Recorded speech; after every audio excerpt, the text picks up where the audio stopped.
es lo mismo el pK del grupo carboxilo que está unido al carbono alfa amino, ¿verdad?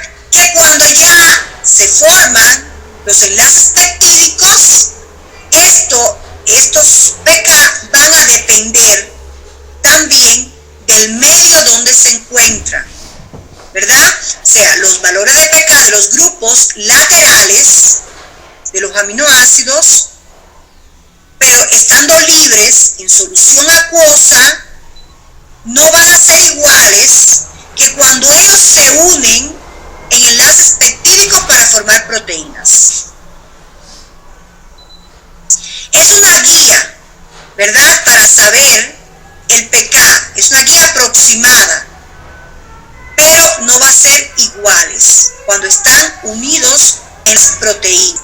Recuerden que las proteínas no van a tener la interacción entonces de el carboxilo y el amino que están unidos al carbono alfa. Solo va a estar él solito en la cadena lateral. Entonces, un ambiente polar favorece la forma cargada. Cuando el ambiente es polar, es porque está favorecida la forma cargada de ambos, negativos y positivos, y en la forma suiterión, entonces, si serían solo, ¿cómo se llama? Si tendrían solo estos grupo amino. Pero el ambiente polar favorece la forma cargada. Un ambiente no polar favorece la forma no cargada, ¿verdad? Por lo tanto, de este modo, un ambiente no polar aumenta el pK, aumenta el valor de pH, la constante de disociación de un grupo carboxilo, convirtiéndolo en un ácido débil. Pero un ambiente no polar disminuye la del grupo amino, lo que hace que sea un ácido más fuerte. O sea, el ambiente determina los pK de los grupos carboxilo y amino. La presencia de grupos cargados adyacentes puede reforzar o contrarrestar el efecto de solventes para pK de un ácido funcional, o sea, por los pK del grupo funcional. Dependerá entonces el pK de la localización dentro de la proteína. O sea, la disociación de estos grupos depende entonces de las interacciones con otros grupos laterales, ¿verdad? De las cadenas laterales. Por el carácter iónico de los aminoácidos es que son solubles en solventes polares, como el agua, que es un componente muy importante de nuestro cuerpo, y el etanol, pero son insolubles en solventes no polares, como el benceno, el hexano o el éter. ¿Qué quiere decir esto, chicos? Que no va a ser, o sea, está claro que el grado de protonación de los grupos funcionales, ácidos y básicos, y por tanto la carga neta de una molécula de proteína, o la carga neta, variarán con el pK del grupo funcional y el pH de la disolución. Entonces, no va a ser lo mismo el pK, por ejemplo, del carboxilo alfa. Se dice que el rango de pK es de 3,5 a 4. El pK al que él se disocia, ¿verdad? 3,5 a 4. Pero sin embargo, cuando vemos un grupo carboxilo que está en la cadena lateral del ácido aspartico y glutámico, va a ser 4 a 4,8, ¿verdad? Un punto o un pK un poco más alto. Entonces se disocia cuando hay cambios un poco más del pH del medio, ¿verdad? Aquí está el del imidazol de la histidina, 6,5 a 7. Y el más básico de todo, que era el guanidinio de la arginina, que está aproximadamente en un pH, ¿sí? Fíjense que el alfa amino, el pK 8 y 9. Sin embargo, el grupo amino que está unido al carbono hexino de la lisina, el pK es 9,8 a 10,4. Entonces, también depende de la posición de estos grupos, ¿verdad? Y del entorno donde ellos se encuentren. El carboxilo es mucho más ácido, o sea, un pK mucho más bajo cuando está unido al carbono alfa que cuando está unido que cuando está en la cadena lateral del aspartico y el glutámico. O sea, los pK no son fijos, no son rígidos, ¿verdad? Por lo tanto, cuando los aminoácidos se unen y forman enlaces peptídicos, el pK de un grupo ionizable de la cadena lateral va a depender mucho también del entorno, de los grupos ionizables de aminoácidos que hay a su alrededor. ¿Me entienden ahí lo que les quiero decir? El pK de la cadena lateral no va a ser el mismo, te da una idea. Pero si tiene más grupos, o sea, si está ácido aspartico, con ejemplo, con arginina, con lisina, a los lados, no va a ser lo mismo su pK que si es aspartico con glutámico y con otro grupo, no sé, con un grupo de la cisteína, por ejemplo. No es la misma constante de disociación del grupo, según la posición donde se encuentre. Entonces, por eso las interacciones de los grupos laterales son tan complejas. ¿Sí? Aquí en esta tablita estamos analizando aminoácidos solitos. Y vemos que el pK varía si está unido al carbono alfa del mismo grupo carboxilo que si está unido a otro carbono en la cadena lateral. ¿Sí? Entonces, esto, si ya lo integramos, aminoácidos unidos unos a otros en cadenas polipeptídicas, más variable va a ser los pK. ¿Ya? ¿Sí? Disculpen una pregunta. Ya pudimos ver que los grupos carboxilo alfa y alfa amino tienen la capacidad de donar y de aceptar hidrógenos. ¿Los otros grupos también tendrían esta capacidad o no? También tienen esa capacidad. Y por eso la capacidad amortiguadora de las proteínas, ¿verdad? Porque recuerda, Eduardo, que el grupo amino y carboxilo va a quedar encerrado en la cadena polipeptídica. Pero sin embargo, las cadenas laterales van a tener carboxilos, van a tener aminos, van a tener grupos ionizables, ¿verdad? Y van a poder ceder o captar en dependencia del pH donde se encuentre. Como por ejemplo el grupo hidroxilo de la cisteína, ¿verdad? El grupo hidroxilo, aquí que estamos viendo, ¿verdad? De la tirosina y el grupo SH de la cisteína. O sea, también ellos van a ceder o aceptar, porque son grupos ionizables, en dependencia del pH del medio. ¿Ya? Y entonces el pH del medio va a interferir también en las interacciones, ¿verdad? ¿Se acuerdan que la cisteína una con otra formaba un residuo de cistina? Si cambia el pH, esto puede cambiar también. Y lo vamos a ver más adelante. ¿Ya? ¿Qué me faltan? No les he dado tiempo hoy nada, chicos. Entonces, para concluir esto, los aminoácidos entonces tienen capacidad tamponadora. Los aminoácidos, pero también las proteínas, van a ser amortiguadores excelentes en condiciones fisiológicas. Porque en condiciones de pH fisiológico, recuerden cómo se encontraban cargados los grupos carboxilos y los grupos amino, ¿verdad? Entonces, ¿qué eran los amortiguadores? Son soluciones que minimizan el cambio de pH, el cambio de la concentración de iones hidrógeno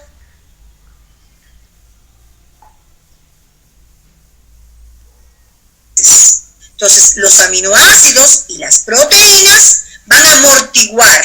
Por eso es que le decíamos que eran buffer importante dentro de las células. Una disolución amortiguadora que contenga un ácido débil o una base débil y un ion de carga contraria tienen una capacidad de amortiguación máxima a su pK. Es decir, cuando las formas ácidas y básicas están presentes a la misma concentración. La forma ácida protronada reacciona con la base añadida. La forma protronada reacciona con la base añadida y la forma básica no protronada neutraliza el ácido añadido. Entonces, ¿qué pasa con los aminoácidos? Los aminoácidos tienen una capacidad de amortiguación mínima en el punto isoeléctrico, pero tienen una capacidad de amortiguación máxima a los pK de los grupos ionizables. O sea, por ejemplo, el suiterión de la glicina, en su punto isoeléctrico tiene positivo o negativo, ¿verdad? Tiene la capacidad amortiguadora mínima. Pero si se encuentra al pK del carboxilo o al pK del amino, va a tener su máxima capacidad de amortiguación. Va a amortiguar mejor, ¿verdad? No cuando se encuentra al punto isoeléctrico, que está en su forma suiterión. Cuando yo agrego bases o agrego ácidos, ahí es donde va a estar su máxima capacidad de amortiguación. En el pK del grupo carboxilo o del grupo amino de la glicina, por ejemplo. ¿Sí me entiende? La capacidad de amortiguación es mínima en el punto isoeléctrico del aminoácido o de la proteína, pero es máxima cuando se encuentra a los pK de los grupos ionizables, del grupo ionizable básico o del grupo ionizable ácido. Y por eso permite llevar nuevamente el pH a las condiciones basales. ¿Ya? Esto es un poquito enredado, ¿verdad? Pero hay que entenderlo para después incluso entender las estructuras secundarias y terciarias. ¿Ya? ¿Y qué es lo que sucede cuando yo cambio los pHs? ¿Ya? Muy bien. Entonces, aquí tenemos algunos aminoácidos no proteicos que vamos a estudiar.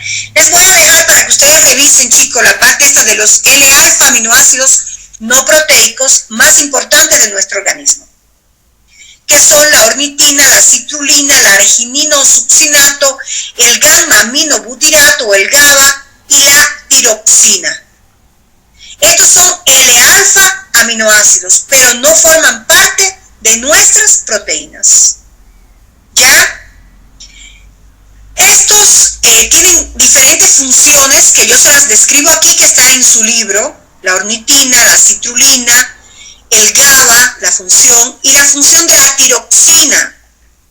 ¿Ya? Quiero que estudien esto para mañana verlo en la clase.